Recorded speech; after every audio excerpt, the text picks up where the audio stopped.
large tech companies. We're so excited to have Joseph and Henrika and me. We are all founders of the largest design and tech communities on the planet, online communities all founded during COVID-19, or we like to call it the Rona. Right now, if you're just tuning in, let us know what role do you play in tech, where are you from, and what is your favorite product, and bonus, why. And if y'all are new to Design Buddies, we are an inclusive design community that welcomes anybody interested in design. We have a lot of features, we have a lot of fun events like this, and also a lot of workshops, design challenges, mentorship, to help y'all level up your design career. And our logo is Fluffle, our friendly bunny mascot or support character as you are your hero of your design journey. And full-time, I'm Grace. I founded Design Buddies just for fun back in 2020. That was like a year ago in April of 2020. And full-time, I am a product designer at Electronic Arts. And for the flow of this event, we will be taking questions that y'all submitted on Luma and asking them. But during this event, if you want to ask us a question, we will have a Slido link that will be shared in the chat as well, where you can submit your questions, upvote them, or if you want to raise your hand, you can raise your hand and ask questions. This is meant to be a very interactive session, and just think coffee shop chat with an audience, asking us questions about what to talk about. And then this event will be recorded and streamed on YouTube. You can find the link if you scroll above, and you can the watch part of it turn on closed captioning if you wish on YouTube. And with that, we'll get started with intros. So for the intros, just talk about like how y'all got to product and design. I know we have a lot of buddies trying to think about like what do they want to do in their career. So I'm gonna go with the order. Oh, also Nadia will be helping us out throughout our adventure of this event as well. But I'm just gonna go in the order of what I see on the screen. So Joseph, onto your intro.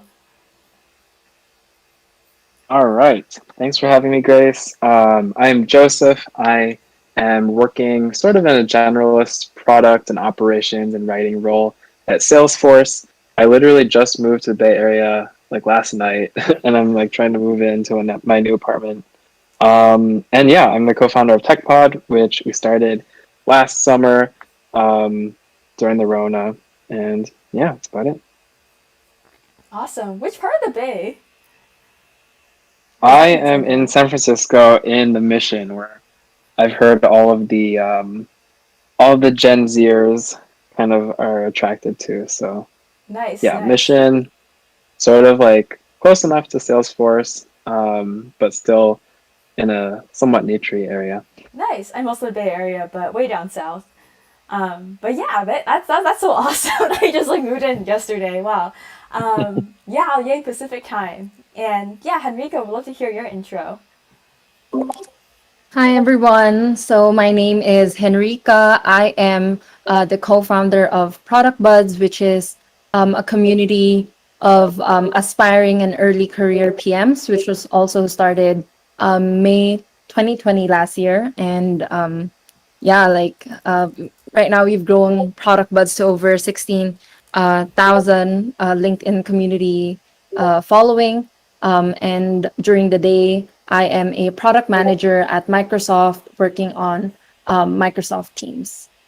Um, I am currently based in Vancouver, Canada. Came here as an international student from the Philippines, and I think someone in the chat was from the Philippines, so that is super exciting to see. And how I got into product was basically um, through an internship. So I did a 1 year internship as an associate product manager at Workday, and through that I fell in love with product and in tech. I am a non-technical person. I didn't do an degree.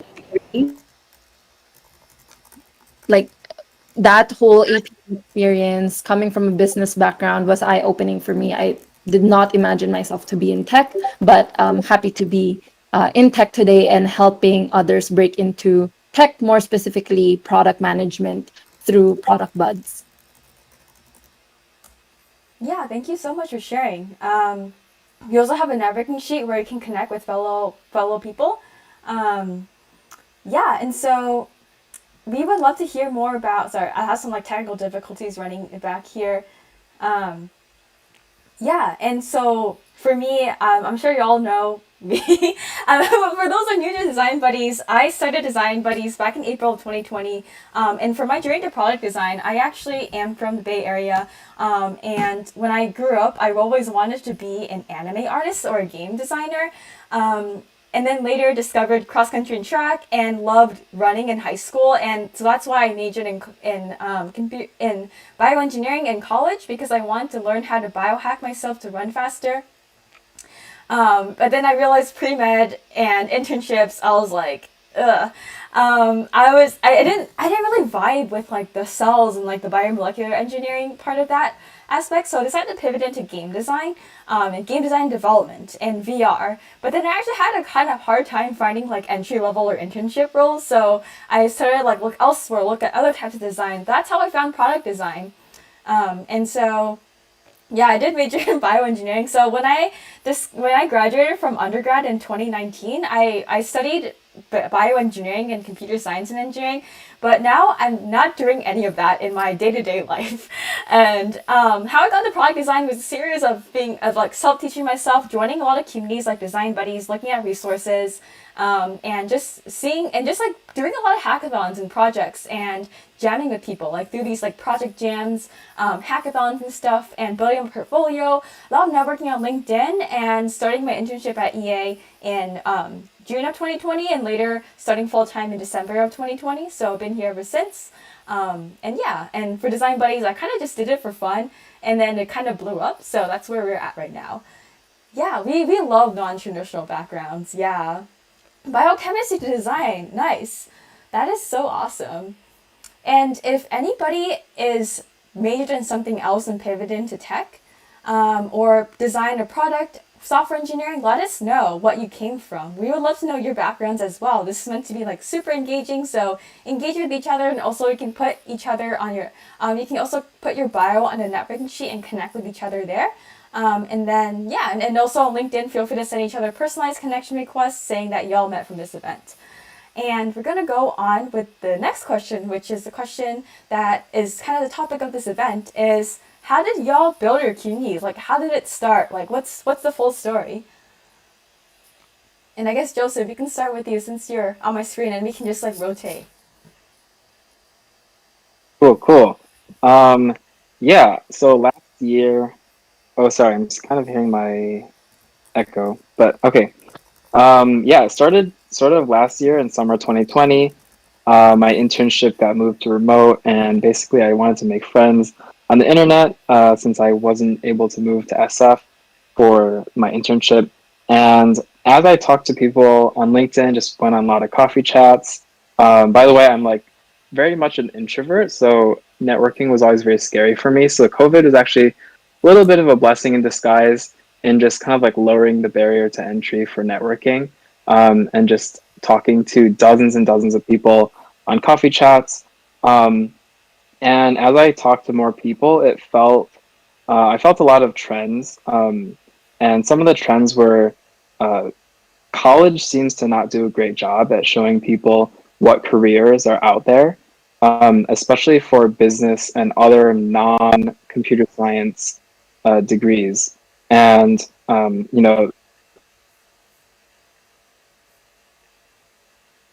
careers like finance and consulting.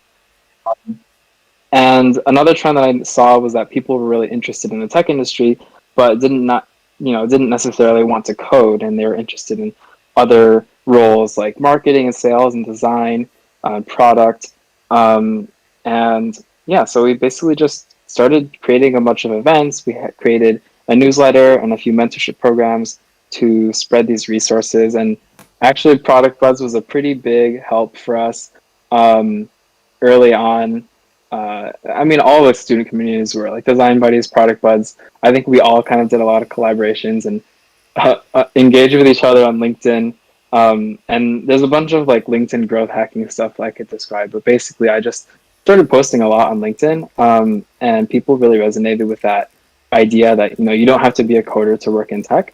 And yeah, we sort of just grew the community from there. Awesome, thank you. I know we're all, I feel like I've seen both your names on LinkedIn like so many times. And I feel like personal branding is what y'all are really strong in as well, and definitely helped y'all kind of grow your career as well. And yeah, Henrika, I would love to hear about how you started Product Buds. Yeah, for sure. So, with me, I was never active on LinkedIn to begin with, but since I went to business school, we were actually required to create a LinkedIn profile and make sure it's populated in order to graduate. Like it was actually part of a course. But when I remember posting, the traditional like happy to announce post that I got a PM job last year, and this was March 2020, getting a PM offer. The comments people made there and the engagement, just like with my network, is what made me go back to LinkedIn, to the platform more and more. And because we have we had more time in our hands, or that at that time I started to use LinkedIn not just as a platform for like job searching, but also to connect with others. And that's when I bumped into my co-founder Grace. I remembered during our first coffee chat, we had so many similarities. Our families came from the same province in China. We both had a product management co-op experience or internship experience. And we are both into social entrepreneurship. So we just jived really well during that call. And as I also went back to LinkedIn more and more, I think that was the time when people were posting about their offers being seen. And so like I've already identified a common need there. Okay, there's a bunch of people who wants to get experience this summer, but um have unfortunately lost it. How in my like entrepreneurial spirit, like I question, how can we help these people create opportunities for themselves? And so after the call with Grace messaged me and asked, what do I think about starting a PM book club? I said, that's a great idea. Personally, I prefer audiobooks rather than like reading books. But then I was on board with it. And since I saw this trend of, creating, how can we help people create opportunities, hands-on opportunities for themselves for this summer? I asked Grace, what about we also run a summer long project challenge where we put people in teams and build their own products, so they get to experience ideating and shipping a product from start to launch. And so with those two pilot initiatives, a PM book club and a summer project challenge, we sent out a survey and in the process, we met our co-founders as well, Milap and David. So the four of us, Grace and I met on a Monday. I think it was on the second week of May. And by the Saturday of the same week, we launched these surveys, basically just an interest form. Hey, we're thinking of starting a book club and a summer project challenge. If you're interested in joining, sign up here. With those surveys, just by posting it to our network with the four of us co-founders, all of us did not know each other prior to Product Buds. We didn't live in the same cities, didn't go in the same school. So our network was pretty open. And that's actually one of the reasons why I think it garnered a lot of interest. We received over 800 unique responses with those surveys that we sent out. And so we were like, okay, you don't run an 800-person book club. A book club is supposed to be like maybe like 10 to 12 people, right? And same with the summer project challenge. Like you don't run it at that scale. And so that's when we sort of like realize, hey, maybe there's a larger need for a community, a PM community, to really demystify what product management is. And so that's how Product Bud sort of started. Launched with two initiatives, garnered a lot of interest, created a Slack group to host everyone in. Awesome. Thanks for sharing. That's so cool how you started with like a book club and a project challenge and also still continue doing like a ton of like project challenge. Like we just finished Product Splash together as well, which is super cool.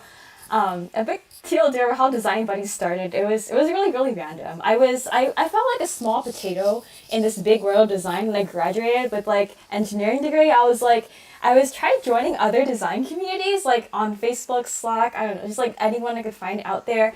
But the overall sentiment I got because I don't have a design degree is that I felt like it was elitist in a way. And like I was asking simple questions like, oh, how do I do a case study? Or like, does this look okay?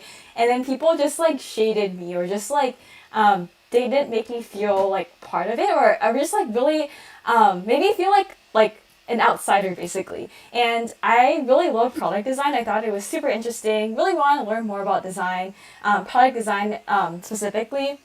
And so I joined so many communities, but I feel like I didn't really fit in just because people saw me as different because I don't have that design degree. So I just started my own. You know, I feel like the best way to complain is to make things. So I started Design Buddies. It was really random. I started as a messenger chat actually. I think some of y'all are from that messenger chat, but basically it was a Facebook messenger chat. So I posted in this Facebook group called Asian Creative Network, and I was like, who wants to create a wholesome design community together and just like join this chat and like be wholesome and just like a wholesome community. So I just focused on the thing of like wholesomeness.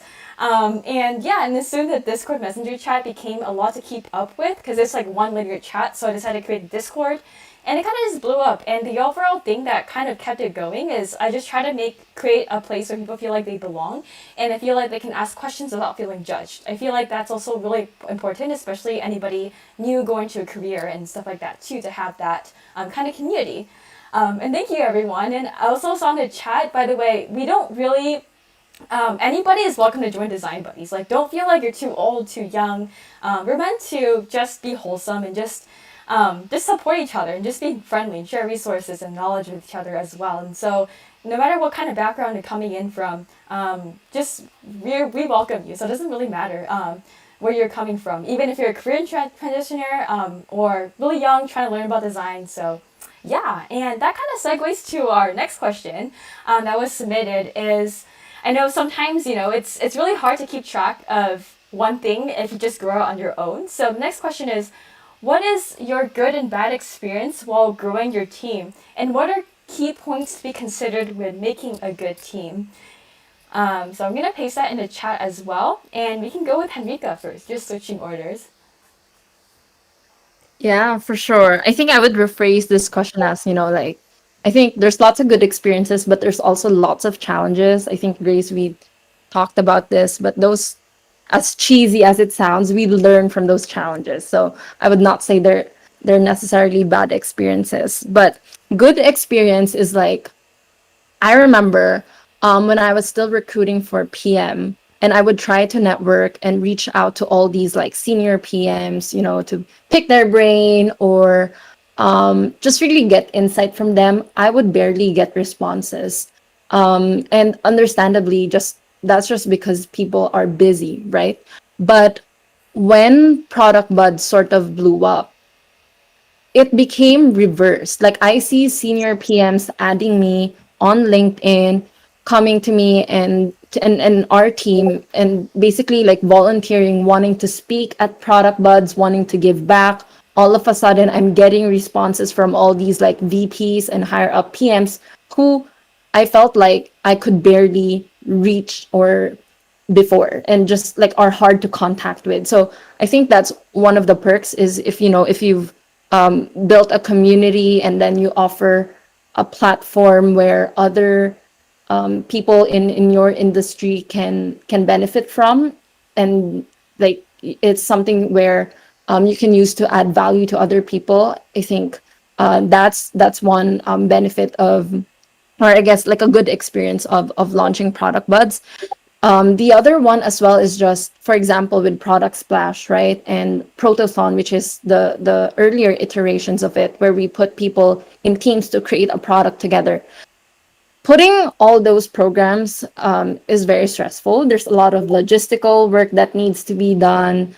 As much as we try to document things, there are things that would not go as planned. So lots of challenges there, and long nights.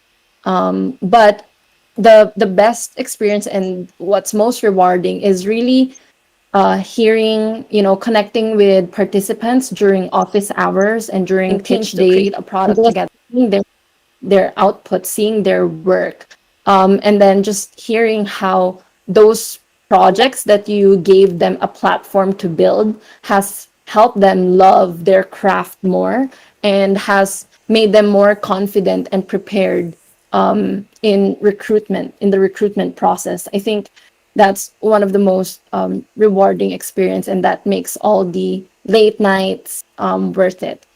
In terms of growing your team specifically, for us, I think key points to make a good team is you really have to be friends with each other and not just be like co-workers. With product buds, and I think it's the same for you, Joseph and Grace as well. Like we don't really like pay anyone, we don't pay ourselves, and so how we manage to scale our teams is to really attract people who would jive well with us. So by being friends with your team, and having that sort of like, if they have a sense of belonging with your team, they would want to continue like working for the organization because it feels like they're just bonding and hanging out with friends.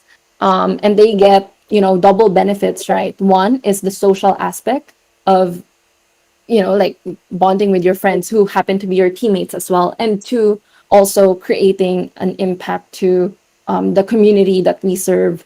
And then a triple benefit is if they are recruiting or if they want to grow their careers, they get to network with like minded people. So I would say those are sort of like the great experience of growing a team and challenging parts as well. Awesome. Definitely resonate with like so much of that as well. Definitely become friends first. And it's super just like much better experience than just teaming up with homies and buddies and just making something together. And Joseph, would love to hear about your advice and your experiences about growing your team and what makes a good team. Yeah, totally. So a little bit of background about TechPod. It started with just me and my co-founder. My co-founder is Vicky. She is in school at Berkeley right now and has done some internships in the business side of tech as well. And I would say that one of the biggest challenges for us in both scaling the team, but also just figuring out sort of like our value proposition and the way that we give value to the community, this community of people who are interested in the business side of tech.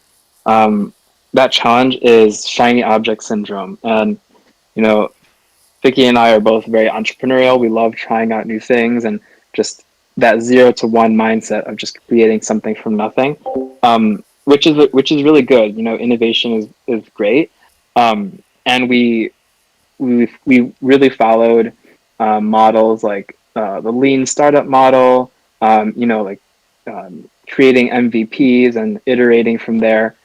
And we sort of, resonated with that style of iteration and, startup building. But a big challenge, shiny object syndrome is when you're very action oriented and you love chasing innovation, sometimes you can actually get distracted.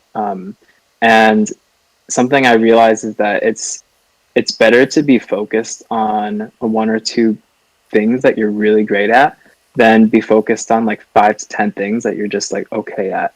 And that in the beginning we were kind of doing the second thing. We were sort of like spreading our attention between a bunch of different things. We were like, okay, we should maybe try events, we should try a newsletter, we should try social media, we should try um, uh, you know programs, and we were running all these different things, but we weren't really like the experts on any one thing. And it took a bunch of iterations to really figure out what our bread and butter was. And in the end, we figured out it's actually our newsletter and its content. And I know this the stage is about community building, And I mean, we sort of call tech product community, but it's more now a newsletter.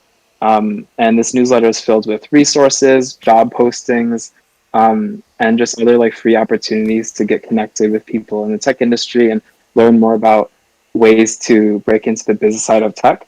And we found that the newsletter was the place that people, got the most value out of. So yeah, I would say that like overcoming shiny object syndrome, just seeing cool new things to pursue and kind of being able to say no to those things was one of our biggest challenges. But once we did, we were able to have much more focus and really like hone into what we were good at. Yeah, thanks for sharing. I definitely resonate a lot with the shiny object syndrome. That was literally me last summer, doing a bunch of extracurriculars on top of a full-time internship, on top of design buddies, and learn that I can basically make more impact if I decide to focus on a few things. And feel like that's something that in common a lot of like, I feel like college students and myself before, and maybe a lot of people here as well. So that's like just one of the important life lessons I learned. Yeah, definitely shiny object syndrome almost burned us out too. And I would just love to highlight Emmy Sue's comment in the chat. And they say, if you don't fit into others' molds, make your own. And I just like love that as well. And how I kind of started Design Buddies was literally random. Maybe some of y'all can relate and you have this idea, but you don't know who you want to start with. Like, that was me. I was just like, I like design, but like, I don't know anyone design. I feel bad like reaching out to people and making them commit. So I just kind of did a casual chat, and Brian and Jess on our team actually reached out and wanting to help. So they became our first two admins. And I made so many mistakes along the way. I've learned to just take in people who have been like active in the community, because what happened in the past is sometimes people would say like, yeah, I really want to work with you. But sometimes life gets busy and they just ghost us and stuff. So I guess the thing about like what Henrika touched on, making sure you're friends first before committing to the team is something that I would love to kind of like highlight as well. And then we kind of just, at first, like, I had no idea how to grow a team. Like, I'm sure, maybe, like, some of y'all can relate, but in college, I was just kind of, like, involved in a lot of extracurriculars, but never really in a leadership position. I was never, like, on student council, none of that. And so it was kind of just, like, me throwing in the deep end. I was like, okay, I have this, like, huge community, and I don't know, like, how to manage it. How does it scale? Like, I can't be on 24/7 to make sure like nothing explodes in Design Buddies. So throughout the way, just by just like observation and just like thinking about and just like asking people like what do they want to get out of being on Design Buddies admin team, we kind of form different sub teams. We have like community team, event team, content team, design team, public relations, and it's all about just like thinking. I always try to like do one-on-one chats with as many people as I can and figure out like what do they want to get out of it and just create value for them as well. So it's just like a wholesome win-win situation, and just being wholesome and just having this doing for fun as well. And just thinking about, and we just kind of take it one step at a time. Like, definitely this is not formed overnight. It's a series of kind of like what Joseph highlighted, like the Lean Startup model, but we do a lot of like user research, market research, seeing what's out there, seeing what pain points people face when trying to learn about design, and trying to design solutions for that, and not being afraid to like scrap ideas if they don't work out, and long term as well. Just it's a process of just like being open to learning, getting feedback, iterating, trying things out, and keep moving from there. And so the next question is kind of highlights, and maybe we can highlight some like actionable tips and highlight some of the questions that was asked in chat as well. By the way, we also have a Slido link where you can ask any questions and upvote each other's. Right now, we have a long list of questions that y'all submitted on Luma that I'm going through. And the question is, how do you balance and prioritize everything? What are your advice for any full-time students or employees who want to start a side hustle outside of work? It could be a community, it could be something they're passionate about, it could be a startup. Any advice for just doing that on top of like, because we all work full time and we all have our side hustles. And we can go with Joseph first. I'm just switching back and forth. Yeah, for sure. I love this question. And I actually came across a really cool Twitter thread the other day about this exact thing. And I think it's especially important to think about prioritization, especially because of pandemic and just being at home all the time, I think the lines between like work and personal life are very blurred. And sometimes you can just get stuck doing one thing or just maybe like feeling unproductive.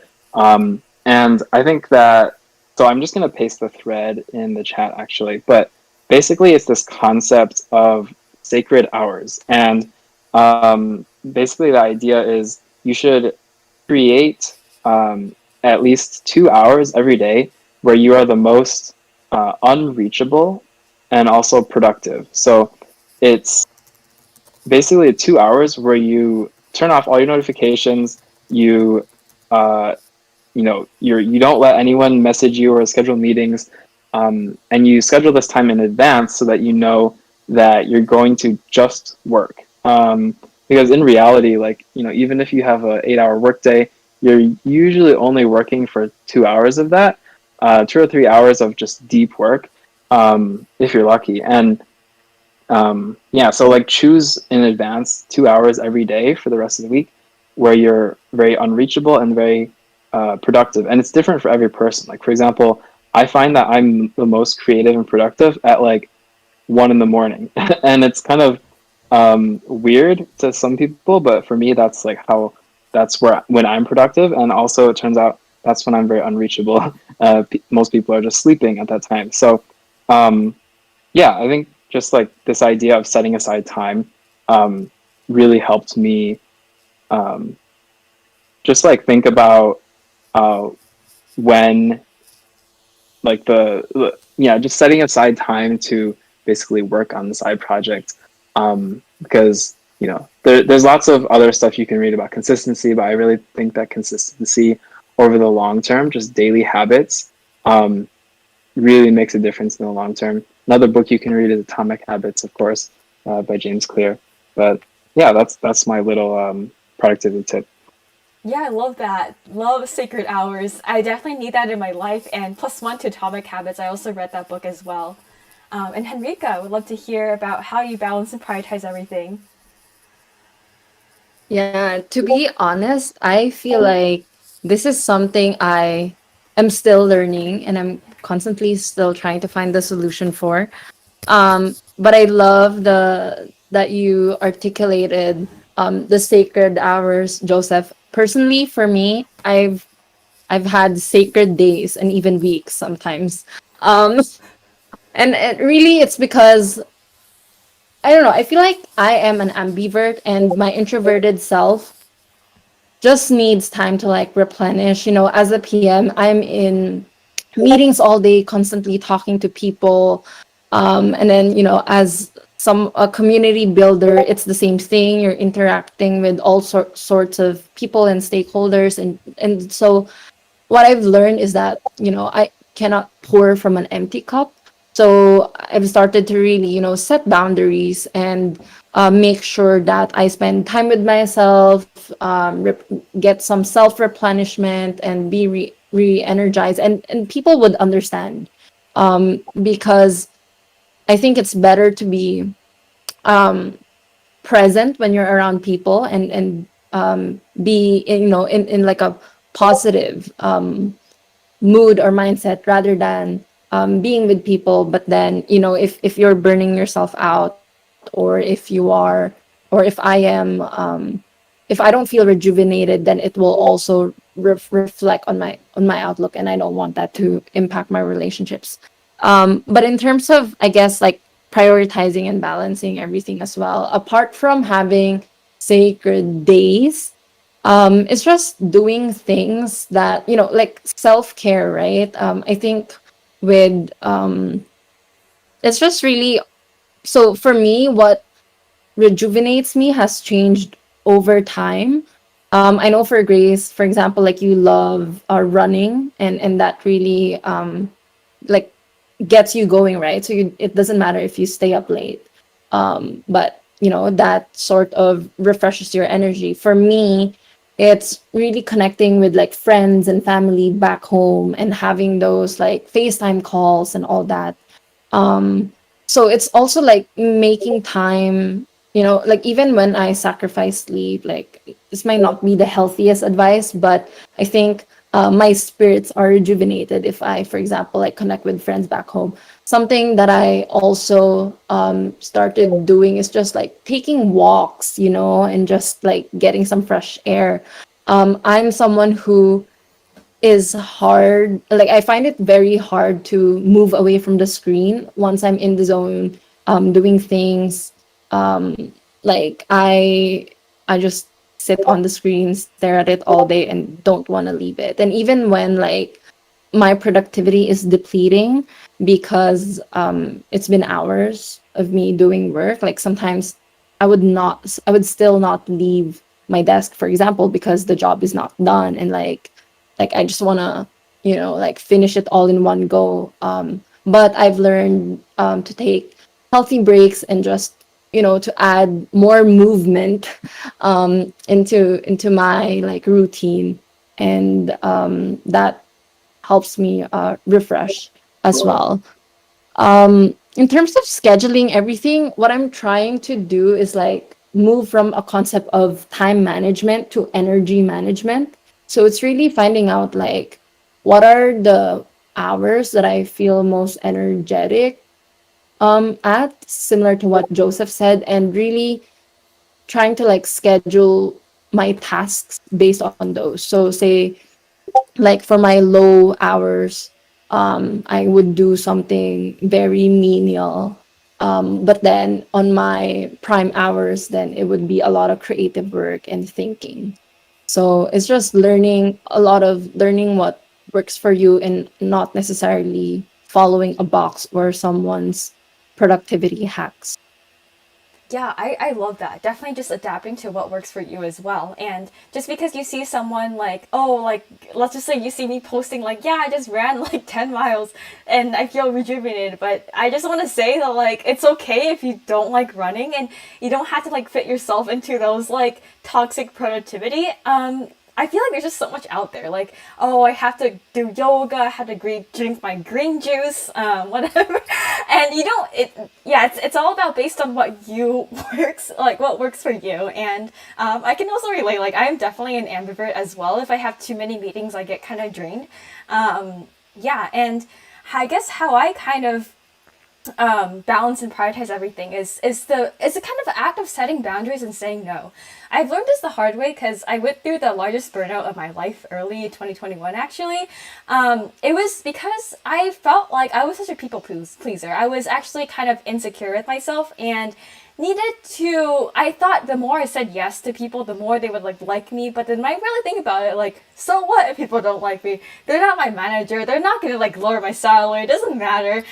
So it took me a long time to kind of come to this point. It's so natural, I guess, as a human being, even for myself and like a lot of people out there, to really focus on that like 1% or like that one bad person and forget about all the good people. So it's kind of goes in deeper, but like for me, I just focus on like the 99.9% of people who are wholesome and just kind of tune out the weird people, because like it's not your job to please everyone and you don't owe anybody an answer or explanation. And that kind of mindset personally helped me through burnout, because I was getting to a point where I was like literally saying yes to everything and people were like gaslighting me once I started saying no. And so it's just about like prioritizing, like who do you really care about and who really matters, because there's so many good people in this world, there's so many bad people. As humans, it's easy to focus on the bad, but you don't have to. You don't have to let them affect you. And that's personally how I balance everything. It's just like saying no and thinking about the return of investment. Like every decision I make, what's the ROI about it, personally for me.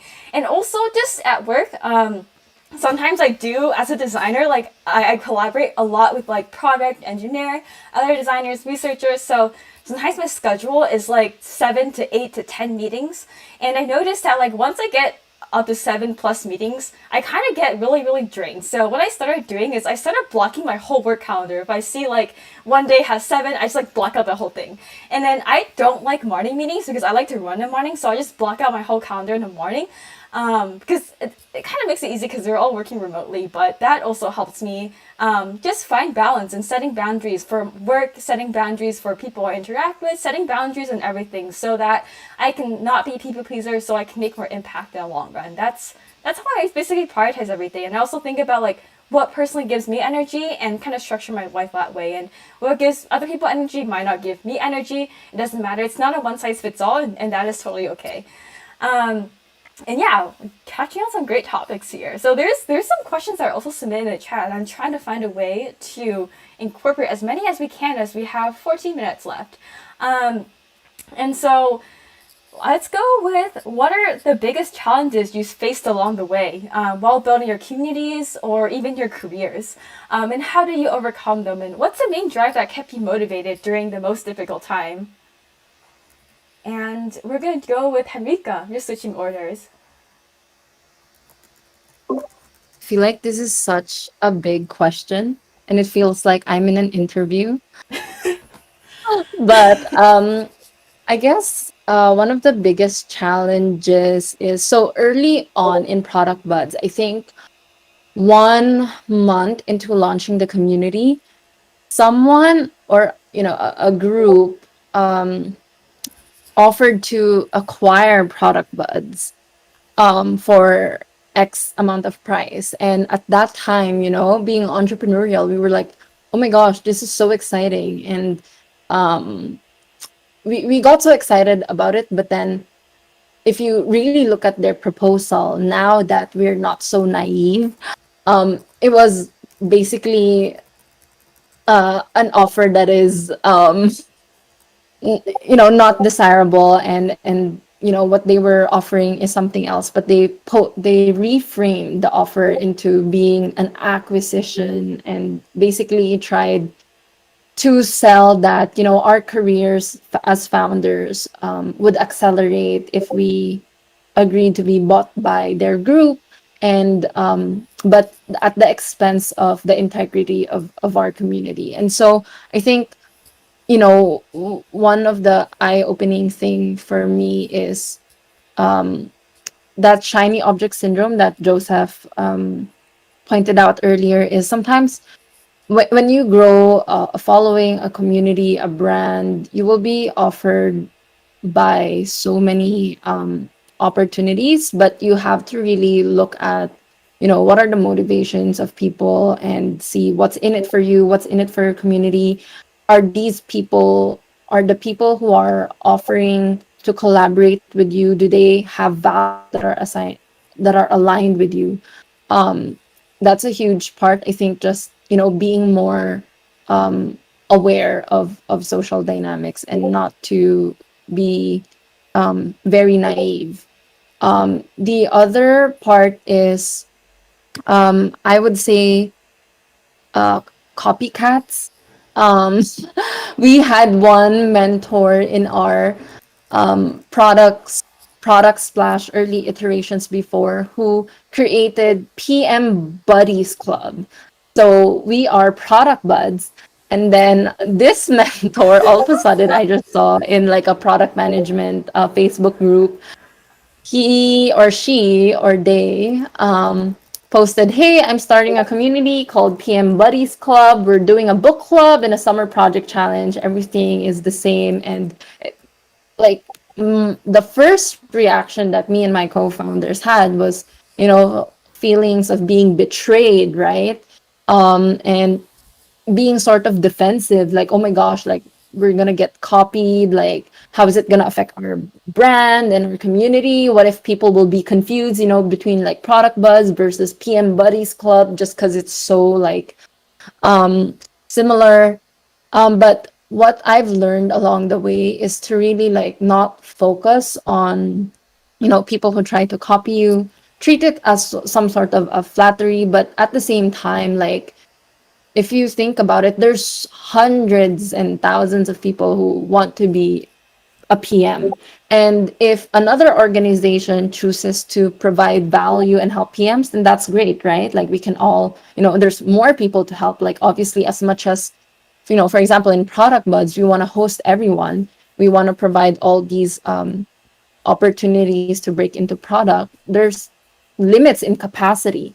So it's also really learning that, like, people to not be defensive and be intimidated by, I guess, competitors or people who try to copy you, but instead see that as like use that as a motivation to differentiate yourself further to make sure your team or your community stays relevant.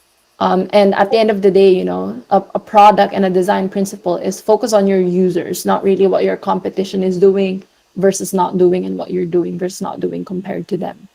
I So those, I say, would be some of the biggest social life and business lessons that I've learned. Yeah, I love that. Definitely collaboration over competition and focusing on the users and your impact rather than like worrying out people trying to copy you. Super important. We actually had a lot of people trying to create buddies. I've seen like public speaking buddies and a lot of variations of buddies with nothing to do with design. And yeah. Anyways, Joseph, would love to hear about your biggest challenges and what you learned from it through like TechPod or anything like career related. Yeah, totally. So I'm gonna sort of go back to shiny object syndrome again, but basically the one of the biggest challenges that I personally went through, trying to balance startup and my full-time job and school and stuff like that, was just motivation and just like feeling, because I'm the kind of person who jumps into things and loves to go in rabbit holes, and I get really really deep into things and really excited about stuff for the first like month or like for the first 2 months, and then the motivation kind of fades away as the thing is not as shiny and interesting, um, and it's sort of fun as a lifestyle, but it's also not great because then you don't commit to anything. And I found that a good antidote to this kind of like jumping around is having a co-founder. Um, and if you don't have a co-founder, it's just having people who work with you who can motivate you. And basically, the thing that really got me through those periods of lack of motivation and just feeling and just doubts basically and just thinking, oh, maybe this won't work out, maybe I should just stop and do something else and hop onto a next project, or just quit entrepreneurship for a while because it's too tiring. It's just having a co-founder, and it's kind of magical. Like when you talk to your team or you talk to your co-founder, you just get this sense of energy again. And personally, that's what kept me going. Um, and yeah, like even in the toughest moments, like when even if you're doubting the mission maybe of your startup, or you're doubting the possibility that it can work in execution, just having people to talk to and like going through it with people, um, is really, not to get too deep, is really like what makes life worth it. I think that just like doing cool things with people that you care about is really just like cool. It's fun. So yeah, just having a co-founder, could not recommend enough, and also just having people who you're close with and who you trust who are on your team. Yeah, definitely trust is super, super important. And I definitely had so many big challenges. I might spill some tea because it's definitely public information as well, but I learned so many life lessons through that. I will not name any names. This is all public info that I'm saying. But I guess the first challenge was forming a team and making sure that people on the team are actually like aligned and in it for the cause, not for their resume. I mean, it is the same, but I mean, it could be used for resume as well. But just like people who will commit and who are in it, not just like, oh, hey, show up for like the first few weeks and then disappear. So that's the first challenge. Second challenge was trusting people, like the thing of trust. I feel like trust is something that it really depends. It takes time to build up. And the mistake I made was trusting someone who ended up scamming us. This is all public info, but I won't name any names. But if you search enough, you'll probably find it. Someone posted in general chat like a while ago. But basically, someone scammed us, and because I made the mistake of trusting too much empathy and too much trust kind of harmed me in that way. I learned so much from that though. Now that I now look back and I'm really grateful that happened to me because I was able to sniff out all these red flags that I should have known earlier, but it didn't. But that is okay. Life is a learning journey, and I just kind of just don't be too hard on myself and just think, yeah, I didn't know. I was just being a nice, friendly person who ended up being too friendly to someone that I should have been friendly with.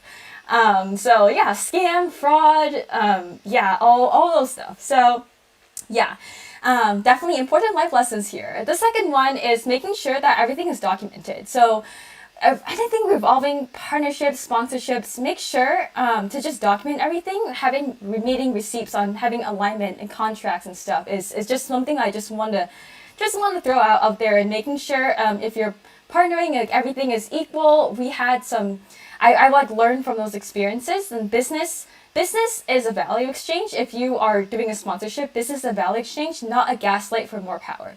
That happened to us, and yeah, it's a lot of red flags that I've learned. But make sure, just to sum it up, it is this: be careful of trust. Don't trust. And if you need help in any way, you can also reach out to like mentors, friends who might sniff out red flags for you. And then also making sure that everything is documented when it revolves like anything monetary. And really quick time check. Do we have time for 2 or 3 more questions from all of us? Oh. Yeah, I'm good this day. Okay. What about you, Joseph? Yeah, yeah. Okay. We just have some. I just really want to get to as many questions as possible. Yeah. And kind of speaking on that, you don't have to answer this if you don't want to, but this is one of the questions that was submitted is organizing communities that demand so much work and sometimes requires some costs. How do you balance volunteer works, and any tips for funding? And anyone can jump in. If you don't want to, you can just stay silent. I know sometimes it can be a different subject, but it was submitted. Yes. Could I clarify? So is it asking about like how do you manage a team when you're not paying people? Basically, I'll post it in the chat some Slido. Like, how do we take care of our operational costs? For some people interested in like founding a company, that might require some operational costs. Ooh, okay. So I personally have never done any fundraising before for a startup, so I can't really talk about that. But I can talk from the perspective of um, saving on costs and um, having recruiting volunteers. So TechPod was originally just me and my co-founder, but over the summer we actually recruited up to 20 volunteers, and people came and went, but on average we had about 15 people working with us on a volunteer basis. And they're all part-time, they're all like students and new grads. And yeah, it's the dynamic is undoubtedly just different, like when you're not paying people, and they're working with you just for the network and the experience. And I think the biggest thing that I learned is that actually giving people more responsibility um, is actually better than giving them less responsibility. So as a founder, it can be really easy to be insecure about making people work more because you just feel bad, right? Like you're just like, oh, I'm not paying these people anything and they're just doing all this for free. And yeah, I'm not really making, you know, personal profit off of it either. And we're just, the goal is to help other people. But at the same time, I feel bad for not paying these people. So I'm not going to ask them to do too much. But when you look at all the people who have been through TechPod, it's actually interesting because the people who were given the most responsibility and the most strategic input were actually got the most value, I would say, out of the experience. They got internships at great tech companies. They got great networks and they got really good experience just operating in their role. And so that was one of the biggest things I learned is actually people really want to have responsibility and they want to have a good experience by learning a lot through having a strategic role in the company or on the team. So that was probably the biggest thing I learned is actually when you have volunteers, just giving them a lot of responsibility and strategic input. Yeah, I love that. And letting people like take ownership of different parts too. And also just asking them like what do they want to get out of it too. And yeah, Henrika, did you want to answer this as well? Yeah, for sure. So yeah, I guess it's like, how do you sustain the operations of running a community? There's, only so much volunteering work and hours that you can do. So for us, I guess that aspect that Joseph touched on, how do you attract people who will work on the same mission as you, and how you can sort of let them realize, right, like the value of working for this mission, what they get out of it beyond monetary means. Because if the people in your team are just there for monetary means, then it's probably not, I guess, the right fit, right? Because there's no way as a community that you can pay someone to do the same work versus a profiting company.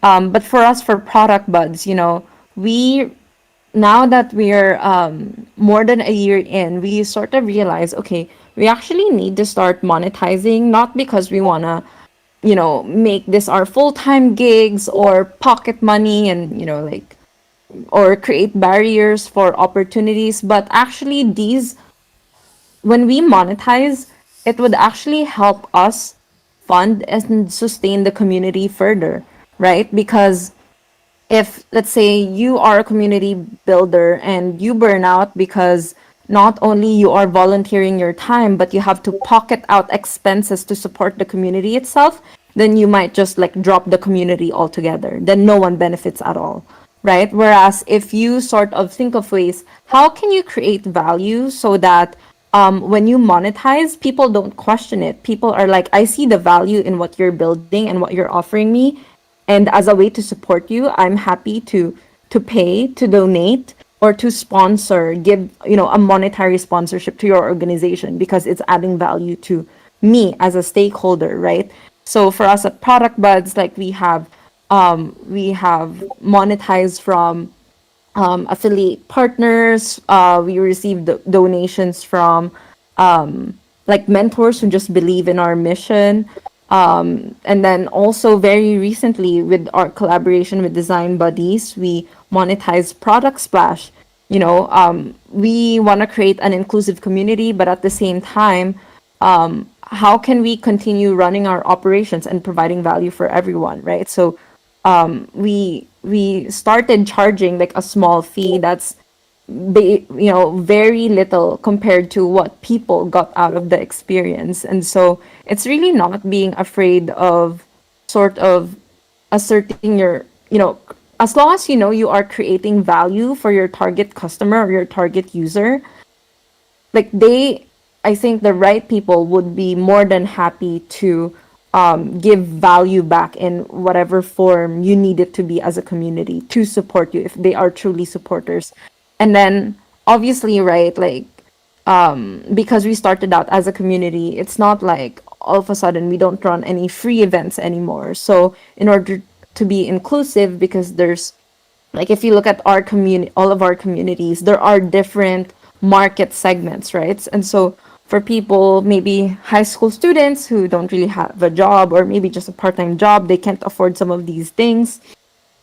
We still have free events, free resources, and content that they can benefit from and learn from. But at the same time, we also have a bunch of full-time peoples in our community who can actually afford to support us, and to get into other programs that are more focused and could help them better. So it's just really creating value, and making sure that you have an offering for the different segments in your community. Yeah, I love that. I definitely resonate with so much of that as well. When I originally started Design Buddies, I was like, I have no idea where it's gonna go, and I did not think about any business plans at all. And so how we kind of went about is we thought of like thinking about how influencers make money. Like through affiliate links, we do sponsored posts, sponsored stuff, but we would never go against like our values and promote something, promote a company that we don't personally believe in. So that's kind of like how we did it. And also negotiating for hiring bonuses if people found a hire through through hosting an event with us, or through like something that we help them through like manually as well. So it's all about value exchange, because it's definitely not sustainable to run a community if you're not making any revenue. Because, for example, for Zoom, it's like $70 a month to have a Zoom premium, and a lot of things just add up. And like so with like a Streamlabs, Loopback Audio that I'm using, like all these operational costs will add up. And so that's why we seek these affiliate links in a way that is least intrusive to like most of the community, keeping everything like accessible as well but while also sustaining ourselves so that we can reinvest that in our community and bring more value is super, super important. So yeah, and so I know we're a bit over time, but we have time for a couple more questions. I'm gonna try to kind of just like combine a few. Is what are your future goals for your communities, and what are you doing now to achieve them?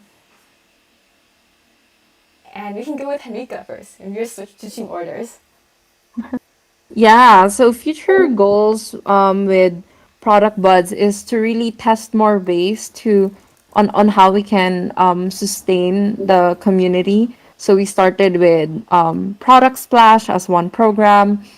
We're testing our product fellowship with our second iteration. So there, yeah, like we are continually looking for ways, okay, how can we create more value and really provide an offering for each segment for each demographic segment in our community. And then the second one is also being product managers ourselves, with the leadership team. How can we sort of productize the community, right? So like it started out as a community. Yes, we're creating all these programs, but can we make a product out of this community, and how can we lean more into that and really innovate and continue to make this experience of leading and running Product Buds a learning experience for me, my co-founders, and my leadership team. Because if we are just going to keep on running the same events, or running the same program, at some point, right, like we would, as builders, like we would get bored of it, right? And so we don't want our growth as a community, and at the same time, like the learning that we're taking from Product Buds to be stunted. And there's a quote, I think, by Gary Tan, like if you're not earning, you should be learning, or vice versa. So definitely, we want to continue learning, and that is sort of our next pursuit. Yeah, I love that. I love if you should either be learning or earning on the job, and I feel like life, everyone, it's always a learning journey. And Joseph, would love to hear your answer too. Yeah, so right now, so kind of said earlier, TechPod really focused in on the newsletter. So that's kind of our primary product, I guess, if you want to think about it like that. It's basically where it's a free resource, completely free, and you just sign up and you get new job postings and opportunities to learn more about the business side of tech. And so we're really focusing on that newsletter and just compiling more and more free resources with that. And what are we doing right now um, to pursue that mission? We are hiring. So as I said earlier, before we kind of had everyone was volunteer. Well, through just affiliate links and sponsorships, kind of like what Grace was saying, we've built up enough revenue to actually pay our first person. So we're actually hiring someone right now to help with our newsletter, with growth efforts and marketing. So yeah, if anyone in the audience actually is looking for some marketing experience or writing experience, hit me up on LinkedIn, or if you know anyone who is looking for marketing experience and would like to work with TechPod, let me know. Yes, definitely reach out to Joseph on LinkedIn, or feel free to share any links you want or any information in the chat if you're hiring. We know a lot of design buddies want to look for opportunities as well. And yeah, I guess for us, for Design Buddies, our future goal is to become a household name in design. And what that looks like is beyond Discord and thinking about how we want to use branding, a lot of storytelling, and thinking about how we want to translate that into in-person experiences. And we really just want to, we think a lot about the designer's life cycle and like from like student to new job, new grad, and like junior to mid-level, mid-level to senior, what kind of pain points they face along the way, how do we design solutions to help those pain points, and so on and so forth. We also have, we focus a lot on branding and marketing as well. We have our friendly mascot Fluffle, and Fluffle is like a story, right? And so you, all of you in Design Buddies are a hero of your own design journey, and Fluffle is your guardian, support, mentor character that helps you along the way. So we have Fluffle in our presence all over our social media. We can drop the links as well. You can find all the links and links on Discord, and we just try to create a lot of content, host a lot of events, and to really just help people in all stages of their design career, and kind of taps into our goal of becoming a household name in design and just staying wholesome. And we never want to change. We were always changing and iterating, but we never want to be in it just to like make the most money or something. We just want to create value and just be wholesome and just being a resource for everyone to learn about in design. So yeah, and so we are going to go with our last question. I'm going to combine a couple. Thank you all for staying a bit over time. We can go quick if you'll have to go, but what are some life lessons you learned along the way while building your communities? And is there any other lessons you've learned or actual tips that you didn't get to share, / any closing words? And anyone can start.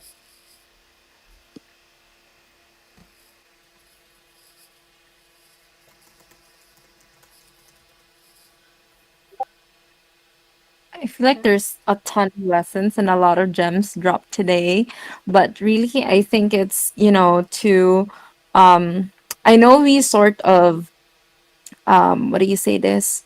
We sort of really discourage the shiny object syndrome, and we made people more cautious of that. But I would also say when you're just starting, say you're in high school or you just started really venturing out, you're trying to break into tech, like this is all new to you, being open mind, like it would be hard for you to prioritize, to know the things that you should be prioritizing in if you don't know what you want, and most importantly what you don't want. So what aligns with you versus what doesn't align with your values and what you want to achieve. So when you're just starting out, be open to opportunities, don't afraid to make mistakes, don't be too careful.